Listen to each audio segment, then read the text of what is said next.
Welcome to Earth's Educare. We have discussed nutrition in organism in the last video. And today we are going to discuss about respiration in plants and in animals. जो food material हम लेते हैं during the process of nutrition उसका जो है sales use करते हैं energy generate करने के लिए और यही एनर्जी लाइफ प्रोसेस जो वेरियस टाइप के लाइफ प्रोसेस हैं उनको चलाने के काम में आते हैं। फूड मटेरियल जिसको हम लेते हैं ड्यूरिंग प्रोसेस ऑफ न्यूट्रिशन इसको एनर्जी में कन्वर्ट करने के लिए बहुत सारे ऑर्गेनिज्म ऑक्सीजन का यूज़ करते हैं और दूसरे ऑर्गेनिज्म बिना ऑक्सीजन के उसको एनर्जी में कन्वर्ट करते हैं। So what is respiration? Respiration is a biochemical process in which glucose is converted into carbon dioxide, water and ATP in presence of oxygen. तो respiration क्या है? Respiration biochemical process है जिसमें कि ग्लूकोज जो है ऑक्सीजन के प्रेजेंस में कार्बन डाइऑक्साइड, वाटर और एनर्जी जनरेट करता है। इसी को हम बोलते हैं respiration. There are various pathways through which glucose can be broken down to give energy. तो सबसे पहला जो स्टेप है उसमें glucose is converted into pyruvate and energy. तो ग्लूकोज 6 कार्बन कंपाउंड का होता है जो कि 3 कार्बन कंपाउंड पायरुवेट में बदल जाता है और ये जो रिएक्शन है biochemical reaction, this biochemical reaction takes place in cytoplasm and this step is common step in all pathways. ठीक है, ये पहला स्टेप है और ये कॉमन है, हर पाथवे में ये स्टेप होता है। उसके बाद ये जो पायरुवेट जनरेट हुआ, ये पायरुवेट जो है in presence of oxygen converted into carbon dioxide, water and energy। ठीक है, तो जब ऑक्सीजन सफिशिएंट अमाउंट में प्रेजेंट होता है तो पायरुवेट जो है कन्वर्ट हो जाता है कार्बन डाइऑक्साइड में, वाटर और एनर्जी में। और ये जो है रिएक्शन, ये बायोकेमिकल रिएक्शन जो है माइटोकॉन्ड्रिया में होता है इन प्रेजेंस ऑफ ऑक्सीजन। ये आपका पहला पाथवे हुआ। सेकंड पाथवे क्या होता है? इसमें जो है pyruvate in absence of oxygen converted into ethanol, carbon dioxide and energy and this reaction takes place in yeast in absence of oxygen.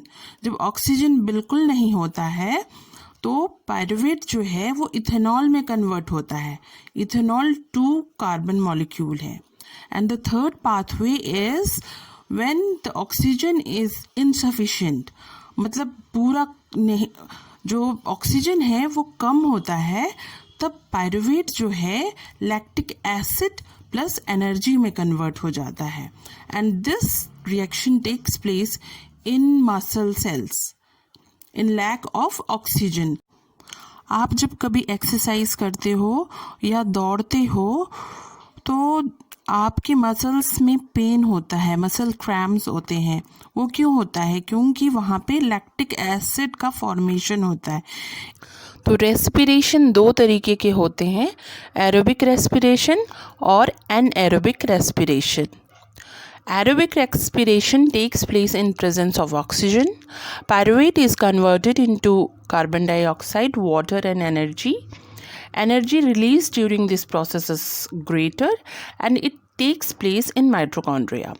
तो एरोबिक रेस्पिरेशन जो है वो ऑक्सीजन के प्रेजेंस में होता है और पायरुवेट जो है वो कन्वर्ट होता है कार्बन डाइऑक्साइड, वाटर और एनर्जी में।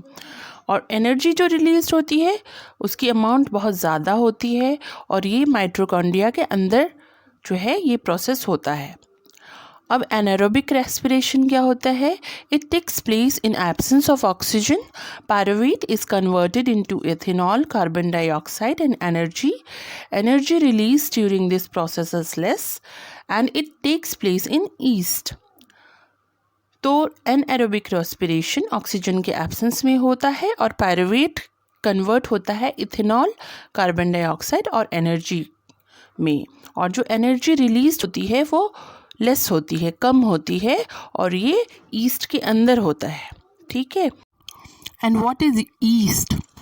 East is the unicellular fungi. आपने देखा कि ग्लूकोज का किसी भी पाथवे से ब्रेकडाउन हो तो एनर्जी जनरेट होता है, वो भी एटीपी के फॉर्म में. तो what is ATP? The full form of ATP is adenosine triphosphate. The energy released during cellular respiration is immediately used to synthesize a molecule of ATP from ADP, an inorganic phosphate, which is used to fuel all other activities in the cell. तो जो energy release होता है cellular respiration के duration में, उसका use ATP के formation में होता है. एडीपी और इनऑर्गेनिक फॉस्फेट दोनों मिल के बनाते हैं ATP, and this ATP when broken down it gives energy equivalent to 30.5 kilo joule per मोल.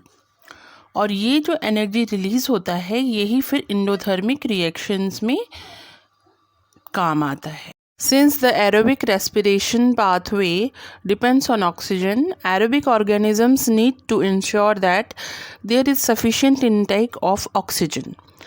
तो एरोबिक रेस्पिरेशन ऑक्सीजन पर डिपेंड करता है, इसलिए ज़रूरी है कि जो एरोबिक रेस्पिरेशन को फॉलो करते हैं जो ऑर्गेनिज्म, उनको सफिशिएंट अमाउंट में ऑक्सीजन मिले. तो aerobic respiration depends on sufficient intake of oxygen. Plants don't have specialized organs for respiration, so every part of the plant carry out respiration. Plants के पास कोई specialized organ नहीं होता जो कि respiration के लिए dedicated हो, तो उनका हर part जो है उसमें respiration carry out होता है. In plants, gaseous exchange takes place through stomata and lenticles. Plants में gaseous exchange कहाँ से होता है? Stomata से. हमने प्रीवियस क्लास में पढ़ा हुआ है ये, स्टोमेटा से और लेंटिकल्स से. And what is lenticles? Lenticles are tiny pores present on the surface of a stem. Lenticles छोटे छोटे pores होते हैं जो stems के surface में present होते हैं. Respiration takes place 24 hours a day, but during day photosynthesis is the major process.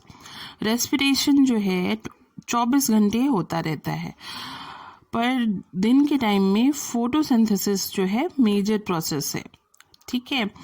तो during the day carbon dioxide generated during respiration is used up for photosynthesis, hence there is no carbon dioxide released. तो दिन के time में जो है carbon dioxide जो generate होता है रेस्पिरेशन के दौरान वो फोटोसिंथेसिस में यूज अप हो जाता है. Carbon dioxide and oxygen are exchanged by diffusion. The direction of diffusion depends upon the environmental conditions and the requirement of the plant. तो कार्बन डाइऑक्साइड और ऑक्सीजन जो है डिफ्यूजन के मैकेनिज्म के थ्रू एक्सचेंज होते हैं. एंड डिफ्यूजन क्या होता है? Diffusion is the movement of molecules from higher concentration to lower concentration. During photosynthesis, in presence of sunlight, carbon dioxide is converted into glucose. And the glucose that is formed during the day is used during the night in respiration to convert it into energy. तो दिन के समय जो glucose बनता है photosynthesis के process में, वो रात को यूज़ हो जाता है रेस्पिरेशन के प्रोसेस में और उसका कन्वर्जन हो जाता है एनर्जी में. Now gaseous exchange in animals during respiration. Animals have different organs for the uptake of oxygen from the environment and release of carbon dioxide produced during respiration. तो animals के पास जो है डिफरेंट स्पेशलाइज्ड ऑर्गन होते हैं oxygen को environment से लेने के लिए और जो कार्बन डाइऑक्साइड है जो कि रेस्पिरेशन के ड्यूरिंग प्रोड्यूस होता है उसको एनवायरनमेंट में छोड़ने के लिए। Unicellular organisms like amoeba take up oxygen from surrounding through cell membrane by simple diffusion. तो यूनिसेलुलर ऑर्गेनिज्म जैसे कि अमीबा ये जो है ऑक्सीजन को सराउंडिंग से अपने आसपास जो एनवायरनमेंट है उससे लेते हैं अपने सेल मेम्ब्रेन के थ्रू, और जो प्रोसेस अप्लाई होता है वो है सिंपल डिफ्यूजन। इसमें क्या होता है कि बाहर के एनवायरनमेंट में जो है ऑक्सीजन का कंसंट्रेशन ज़्यादा होता है और अमीबा के बॉडी के अंदर जो है ऑक्सीजन का कंसंट्रेशन कम होता है, तो जो है ऑक्सीजन एनवायरनमेंट से उसके बॉडी के अंदर डिफ्यूज होके चला जाता है। जैसे कि आपको पहले ही मैंने बताया कि डिफ्यूजन का मतलब होता है movement of molecule from higher concentration to lower concentration. Now soil dwelling organisms like earthworms use their skin to take up oxygen from the surrounding and to expel carbon dioxide to the surrounding.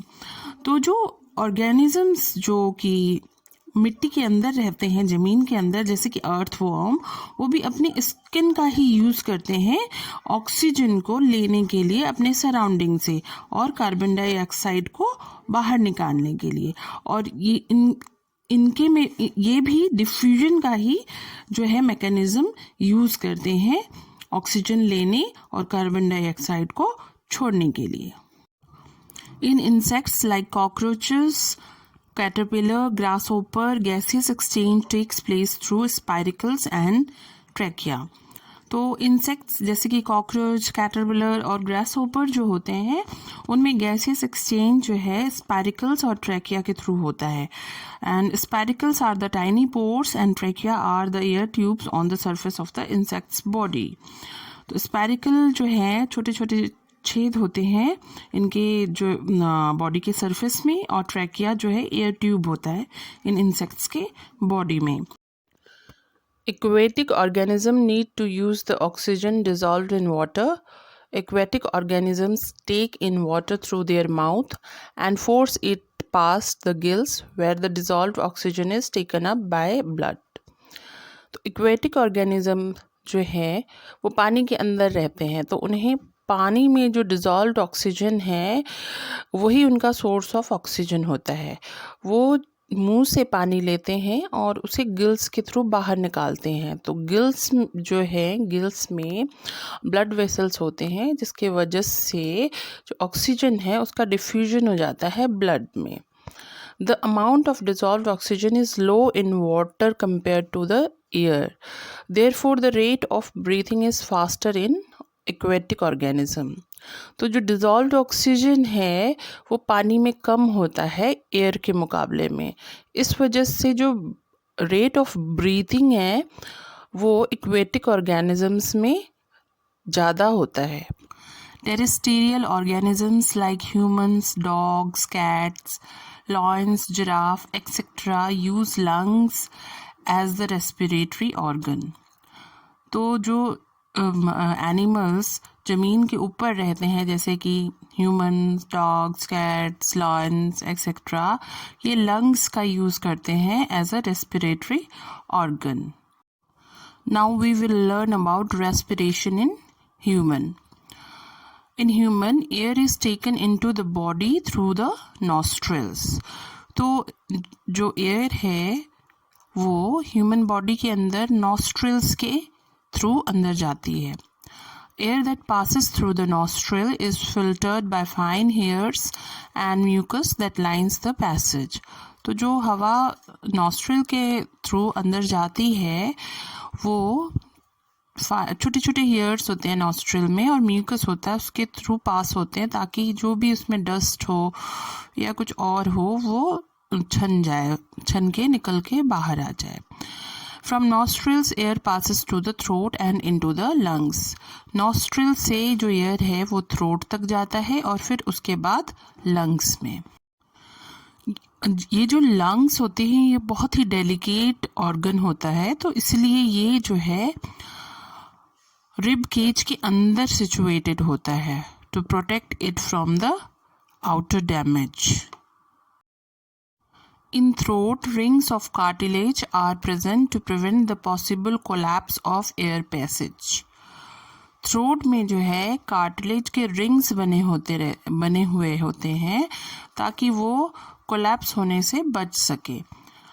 Trachea, which is also known as windpipe, before entering into lungs, partitioned into two bronchus.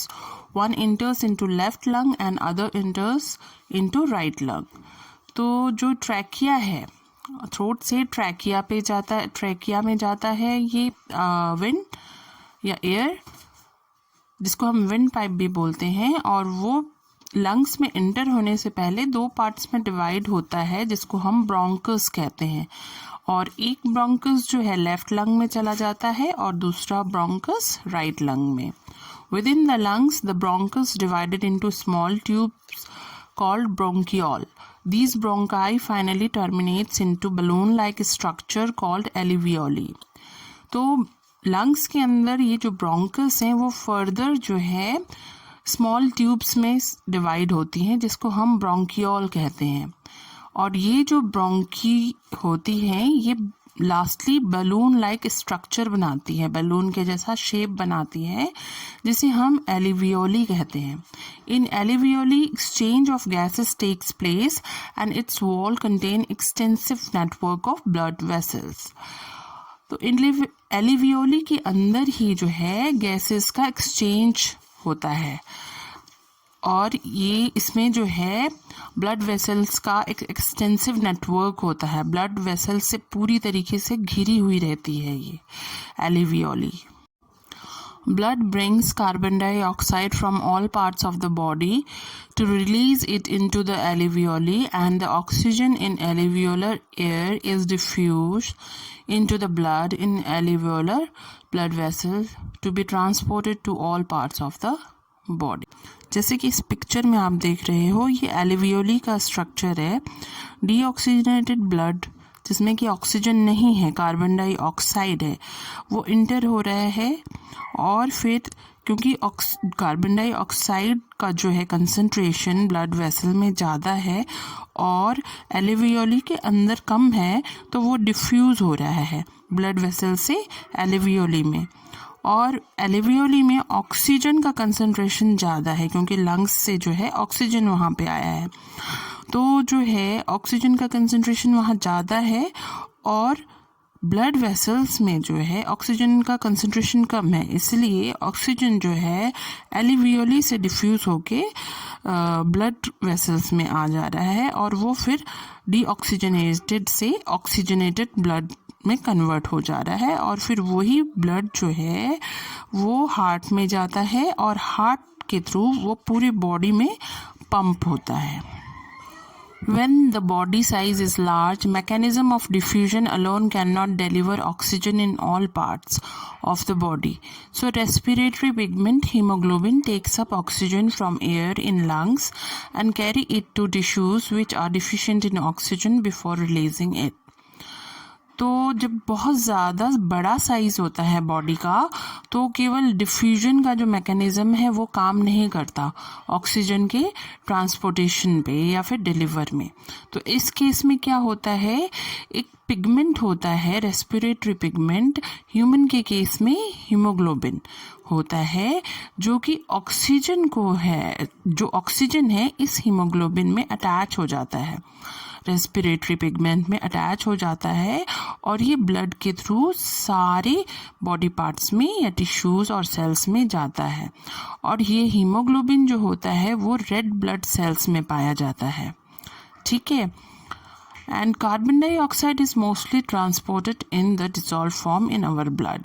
और carbon dioxide जो है वो dissolve form में transport होता है और oxygen जो है वो हीमोग्लोबिन में अटैच होता है और एक हीमोग्लोबिन जो है 4 ऑक्सीजन के मॉलिक्यूल्स को अटैच कर सकता है. आज की वीडियो में बस इतना ही. अगले वीडियो में मैं आपको ट्रांसपोर्टेशन के बारे में बताऊंगी और प्लीज़ मेरे इस चैनल को सब्सक्राइब करें और लाइक करें और शेयर करें. मिलते हैं अगले वीडियो में. बाय.